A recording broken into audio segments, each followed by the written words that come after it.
નમસ્કાર દર્શક મિત્રો, આજે આપણે એક એવા દંપતીને મળવા માટે આવ્યા છે કે જેમને ત્યાં ઘણા વર્ષો પછી બાળક આવે છે અને આજે બાળક પણ મોટું થઈ ગયું છે.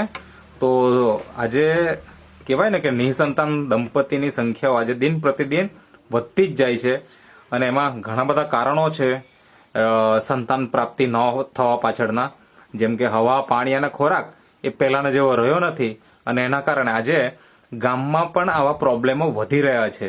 બરાબર, તો જ્યાં આગળ કદાચ હવા શુદ્ધ છે, પાણી પણ સારું મળી રહ્યું છે, કદાચ ખોરાક પણ મળી રહ્યો છે, પણ એવા અમુક કારણો આજે ગામડામાં પણ સતાવે છે કે જેના કારણે આજે આવી સમસ્યાઓ દિન પ્રતિદિન વધતી જ જાય છે.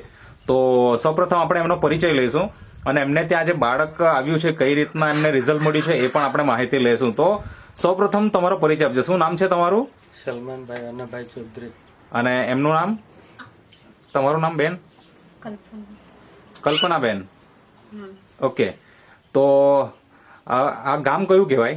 કાકરદા, નીચલી ફળિયું. કાકરદા અને નીચલું ફળિયું, એટલે તાલુકો કયો? વઘઈ. વઘઈ, એટલે જિલ્લો ડાંગ. બરાબર ને? તો મને એ જણાવો કે તમારે ત્યાં બાળક કેટલા વર્ષ પછી, લગ્નના કેટલા વર્ષ પછી તમારે ત્યાં બાળક આવ્યું? લગ્ન તો 10 વર્ષ પછી. 10 વર્ષ પછી. ઓકે, હવે આ બાળકની ઉંમર અત્યારે શું હશે? 4 વર્ષ. 4 વર્ષ. ઓકે, અને એના પહેલા 10 વર્ષ પહેલા લગ્ન થઈ ગયેલા અને ત્યાર પછી આ બાળક તમારે ત્યાં જન્મ્યું છે. બરાબર ને? તો 10 વર્ષ સુધી જયારે બાળક ન હોય તો આપણે પ્રયત્ન ચાલુ કરીએ, અલગ અલગ જગ્યાએ ટ્રીટમેન્ટ ચાલુ થઈ જાય. તો એના માટે તમે હોસ્પિટલમાં ક્યાં ક્યાં સારવાર કરાવેલી કે શું કરાવેલું એ થોડીક વાત કરો એમ. વાસદા ગયેલા. પછી પહેલી વખત ક્યાં ગયેલા? વ્યારા. કેટલા વર્ષ પછી લગ્નના? 4 વર્ષ પછી ગયેલા. 4 વર્ષ પછી. બરાબર, ત્યાં શું કીધું? કીધું કે તારે છોકરીમાં એટલે 0 પોઈન્ટ એમ કે. અચ્છા, સ્પર્મ કાઉન્ટ 0 છે એવું રિપોર્ટમાં બતાવવામાં આવ્યું. રિપોર્ટ જોયા તો એની અંદર આપણે જોયું છે, દર્શક મિત્રો તમે પણ જોઈ શકો છો કે આ રિપોર્ટ જે છે એ તમને હું બતાવું છું અને રિપોર્ટની અંદર એવું બતાવે છે કે અહીં સ્પર્મ કાઉન્ટ 0 છે. ઓકે, પછી શું કર્યું? ત્યાં આગળ સારવાર કરાવી? કેટલા મહિના સારવાર કરાવી? 1 મહિના જેવા ગયેલા. 1 મહિના દવાઓ આપી હશે? દવા આપેલી. પછી એ છોડી દીધું. પછી ત્યાર પછી બીજી જગ્યાએ ક્યાં ગયા અને કેટલા મહિના પછી ગયા કે કેટલા સમય પછી ગયા? 1 વર્ષ થયા પછી વાસદા ગયેલા. 1 વર્ષ પછી વાંસદા ગયા. તો ત્યાં આગળ શું કીધું? તો દવા આપેલી એટલે. હા, ને ત્યાં પણ રિપોર્ટ તો કાઢ્યા હશે ને? રિપોર્ટ કાઢેલા. ત્યાં શું કીધું? આજ કીધું કે જે વ્યારામાં કીધેલું તે સ્પર્મ કાઉન્ટ ઓછા છે. તો મિત્રો તમે આ બીજો રિપોર્ટ પણ જોઈ શકો છો કે જેની અંદર પણ એવું બતાવે છે કે સ્પર્મ કાઉન્ટ 0 છે. હવે જયારે સ્પર્મ કાઉન્ટ 0 હોય તો સંતાન પ્રાપ્તિની સમસ્યા થાય એ સ્વાભાવિક છે. બરાબર ને? તો તમે ત્યાં કેટલી સારવાર, કેટલા વખત સારવાર કરેલી વાંસદામાં? 1 જ વાર. મતલબ કેટલા સમય ગયેલા એમ? 1 મહિનો, 2 મહિના, 3 મહિના, 4 મહિના? 2 મહિના જેવા ગયેલા. 2 મહિના જેવા ગયેલા. ઓકે, જયારે આ 2 વખત પ્રોબ્લેમ આવ્યો અને મતલબ તમે 2 હોસ્પિટલમાં ગયા અને સંતાનની પ્રાપ્તિ તો થઈ નહીં, પ્રેગ્નન્સી રહી નહીં, તો આપણે સ્વાભાવિક છે કે પછી આપણે શું કરીએ કે ભગત ભુવા કે આ તે બધી સારવાર ચાલુ કરીએ. તો એવું કઈ તમે કરાવેલું? વેદની દવા, ભગત ભુવા? હા, કરાવેલું. ક્યાં ક્યાં ગયેલા? ગામમાં. અચ્છા, પછી બીજે કશે? બીજે નહીં. ત્યાંથી પણ રિઝલ્ટ નહીં મળ્યું. હવે આ બધું થાય પછી એમ કહેવાય કે આપણી પાસે એક ઓપ્શન હોય જેને કહેવાય IVF. તો એ IVF ની ટ્રીટમેન્ટ તમે કરાવેલી? ફેલ કરેલી. કેટલી વાર કરાવેલી? 2 વાર જેવું. 2 વાર. ઓકે, તો એ પણ સક્સેસ નહીં થયું? નહીં થયેલું. બરાબર. તો શું કહેવાનું હતું? મતલબ કેટલો ખર્ચો થઈ ગયો તમારો આ બધું કરવા પાછળ અંદાજે? આમ તો 70 જેવા થઈ ગયા. 70,000 થી વધારે ખર્ચો તમે કરી નાખ્યો પણ રિઝલ્ટ આપણને મળ્યું નહીં. હવે અત્યારે તો આ બાળક છે અને 4 વર્ષનું થઈ ગયું. શું નામ છે એમનું? શ્રેય. શ્રેય. અને મતલબ 4 વર્ષ પૂરા થઈ ગયા ને કે ચોથું ચાલે? ચોથું ચાલે છે, એટલે 3 વર્ષ થઈ ગયા એમ કહેવાય. બરાબર ને? તો આ જે બાળક તમારા ખોડામાં છે, મતલબ આ તમારી મિસિસના ખોડામાં છે, એનો જન્મ કેવી રીતના થયો? મતલબ આટલા પ્રોબ્લેમ હોવા છતાં સ્પર્મ કાઉન્ટ 0 હોય તો શક્યતા જ નથી રહેતી એકચ્યુઅલી આમ જોવા જઈએ તો. પણ તમારે ત્યાં તો બાળક છે, તો એ શું થયું? મતલબ શું વાપર્યું તમે? તો વાપરેલ દવા. આ જે અહીંયા ટેબલ પર આપણે ખુરશીમાં રાખી છે હા કે જેમાં ન્યુટ્રી લીવર છે, હા પછી મેન વેલનેસ, વુમન વેલનેસ છે, હા. ઇઝી ડેટોક્સ છે, નેચરામોર ફોર વુમન અને નેચરામોર ઓરિજિનલ, આ બધી પ્રોડક્ટ જે છે એ તમે વાપરી કેટલા ટાઈમ? 2 time, 1 time?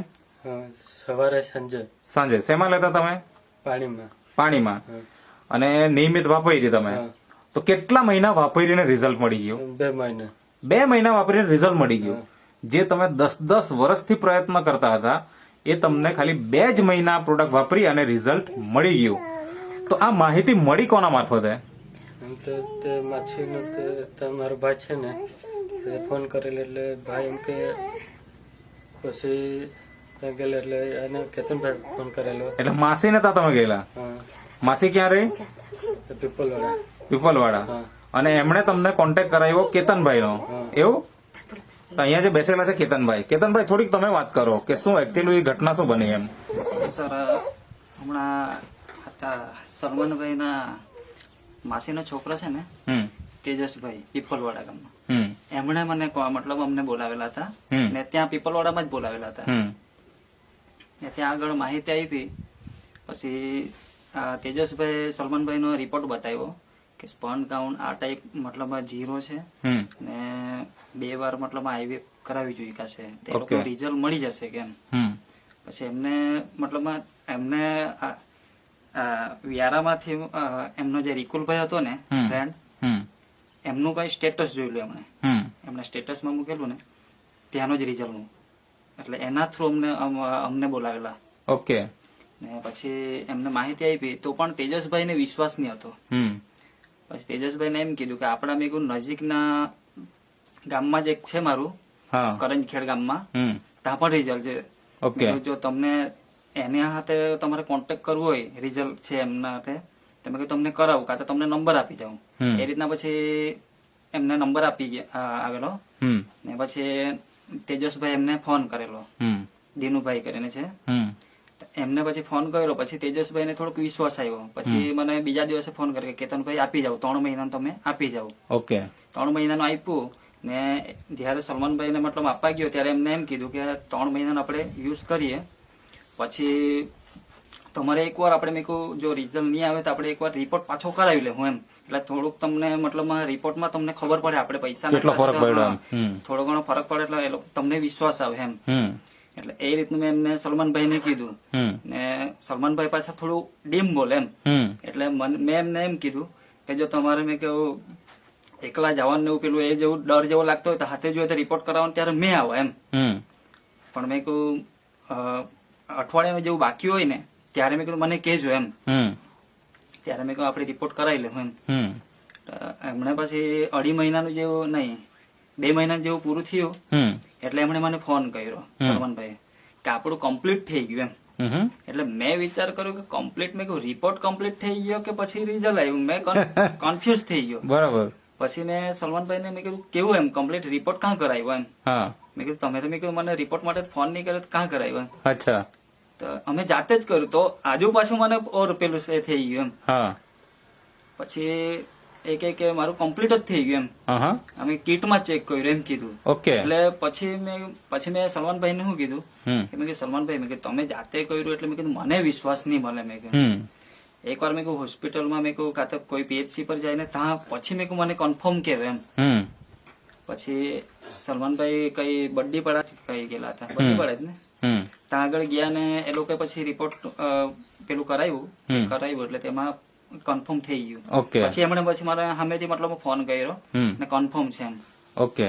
બાકી શરૂઆતમાં તો મને પણ વિશ્વાસ નહીં હતો એમ, બરાબર. કેમ કે એના રિપોર્ટ મેં જોયેલા હતા એટલે. બરાબર છે. ઓકે. તો આજે આપણે જોયું તો કે તમારે ત્યાં રિઝલ્ટ આવી ગયું. આ બાળક છે શ્રી નામ ને? શ્રેય. હા. તો હવે મને એ જણાવો કે પહેલી વખત જયારે લીધેલ ત્યારે વિશ્વાસ હતો ખરો કે? વિશ્વાસ હતો ને. હતો. કોની પાસે વિશ્વાસ હતો? આ પ્રોડક્ટ ઉપર કે જે આપવાનો જે આપવા આવેલો એના ઉપર વિશ્વાસ હતો? દવા પર. દવા પર વિશ્વાસ હતો. અચ્છા. હવે આ તો કોઈ દવા નથી પ્રેગ્નન્સી માટેની, આ એક કહેવાય કે ફૂડ સપ્લિમેન્ટ કહી શકાય, ન્યુટ્રાસ્યુટિકલ કહી શકાય, કે જેના માધ્યમથી આજે ઘણા બધા લોકોને તમારા જેવા રિઝલ્ટો મળ્યા છે. તો એમ કહેવાય કે ભાઈ જ્યાં આગળ દવાઓ ફેલ થઈ છે અને સારવારો કરાવી છે અનેક, અને આઈવીએફ પણ કરાવ્યું છે 2 વખત, અને ત્યારે પણ રિઝલ્ટ નથી મળ્યું ને એવા દંપતીને રિઝલ્ટ આવ્યું છે, તો તમે આજે એકદમ ખુશ, ખુશ. બરાબર ને? અને